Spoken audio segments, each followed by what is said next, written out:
Although as Minister of National Defense, I had sighting reports of UFOs.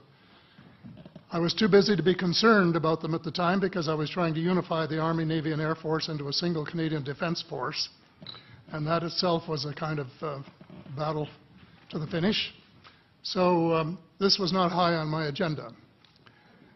But about 10 years ago, I started getting interested due to a young man from Ottawa sending me material on the subject. I told him I was too busy to read it, but he had confidence that someday I would. It took me a while to get around to reading it, but I took it for my summer reading in 2005 and was really impressed with what was contained in it. And what I thought to myself is there are huge issues here, huge issues. And the American people and the people of the world have a right to know what's going on because they're part of it. It's not just an isolated thing. I accept the invitation of Victor Vigiani, who's over here somewhere, and his cohort, Mike Bird, to speak to a symposium at the University of Toronto. And I said, UFOs are as real as the airplanes flying overhead. That gave me the dubious distinction of being the first person of cabinet rank in the G8 group of countries to say so unequivocally.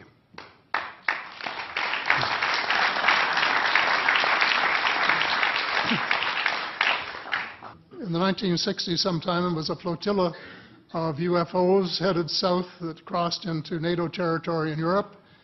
And the Commander-in-Chief of the Supreme Allied Headquarters in Europe was naturally very shaken. Fortunately, or maybe divine providence, before the panic button was pushed, the flotilla turned around and headed back north. Obviously, they had thought maybe they were Russian, and they were very concerned about it. Anyway, an investigation was launched into this whole subject, and a document was prepared which concluded that at least 4 species had been visiting Earth for thousands of years. And this is my own view at this stage as well.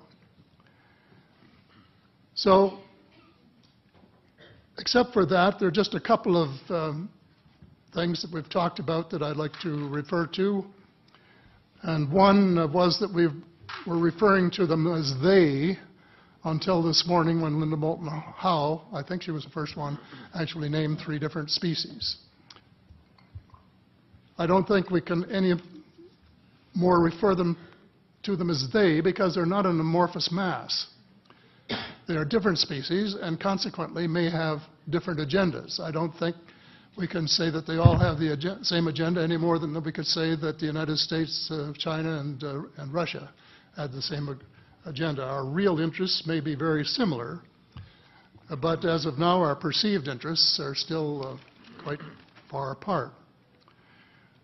One more observation before I begin what I want to say, and that is that we spent quite a bit of time talking about the 66-year-old cadavers, and I was glad to have Linda this morning finally say that there are live ETs on Earth at this present time, and at least 2 of them probably working with the United States government. The other species that I learned about not too long ago was called the tall whites. And this is when Paula Harris broke the story just a few years ago. And through her good offices, I had the chance to talk for about 3 hours with former Airman Charles Hall and listen to this absolutely fascinating story of how he was working with, first of all, he was scared out of his skin, but after that, when he got to know them, how he was working with, and finally they became to trust each other and have a good working relationship with the tall whites at the gunnery range at Indian Springs in Nevada, and these tall whites were living on United States Air Force property and working in cooperation with the United States Air Force and sharing technology with them. He wrote a book, incidentally, called Millennial Hospitality. There are 4 different versions, but Paula says that Millennial Hospitality number 2 is the best. I think that's the one I read, and it's a very interesting read if you want to sort of get inside the problem of what it's like to bump into these people floating across the terrain in the desert. Well, enough on that for now. My interest is in full disclosure. And my only caveat is I think probably I would say 95 to 98% full disclosure. I know of 1 or 2 things that I'm not sure should be in the public domain, at least yet. They will be someday, I'm sure, but not maybe immediately. But just as children survive the idea of the Tooth Fairy and Santa Claus when they become adult, I think that tax-paying citizens are quite capable of accepting the new and broader reality that we live in a cosmos teeming with life of various sorts.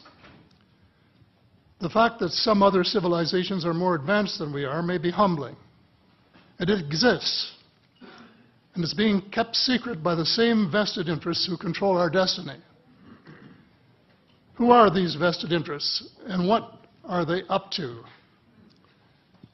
Well, Senator, you were talking about a military junta. In my opinion, that is true, but I have broadened and deepened the definition to cabal, and the cabal comprises members of the 3 sisters: the Council on Foreign Relations, the Bilderbergers, and the Trilateral Commission, the International Banking Cartel, the Oil Cartel, members of various intelligence organizations, and select members of the military junta, who together have become a shadow government of not only the United States, but of much of the Western world. The aim of the game is a world government comprising members of the cabal who are elected by no one and accountable to no one. And according to Mr. Rockefeller, the plan is well advanced. Does this help you to understand why our civil rights are being taken away from us?